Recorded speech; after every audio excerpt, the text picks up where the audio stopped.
Between the 2016 and 2018 NHL Drafts, the Edmonton Oilers selected 5 defenders outside of the first 2 rounds who now populate the Bakersfield Condors blue line. We could see any of these 5 names factor into the Oilers' plans this season, especially considering Jay Woodcroft and Dave Manson aren't afraid to operate with 11 forwards and 7 defenders in their lineup. Today we'll focus on Phil Kemp, a defensive stalwart who always seems to wind up taking on a big role in the team that he's playing for.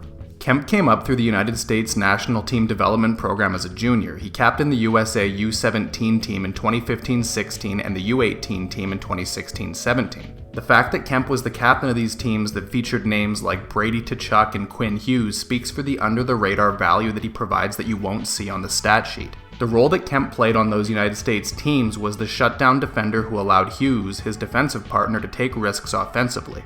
Kemp is described as a defender with an excellent hockey sense who's frustrating to play against while he's in his own zone. While he might not boast elite physical tools, he makes up for it with smarts and grit.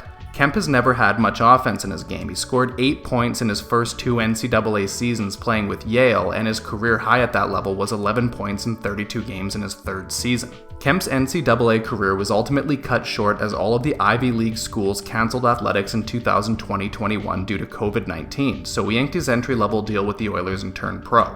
His first stop was in Allsvenskan, Sweden's 2nd league, where he'd scored 10 points in 32 games, which is exactly in line with what he produced at Yale the year before. After a 12-game cup of coffee with the Bakersfield Condors in 2021, Kemp played his first full professional season in the AHL in 2021-22. He scored 3 goals and 9 points over 55 games for the Condors, had a +6 rating, and was often used in the team's penalty kill. Kemp is headed into the final year of his entry-level contract, and he'll be among a group of defenders in Bakersfield competing for a call-up to the big league team. He might never play a game with the Oilers as the organization has done a good job at stockpiling depth in the blue line, but the fact that he's in the conversation is a pretty big win for a 7th-round pick.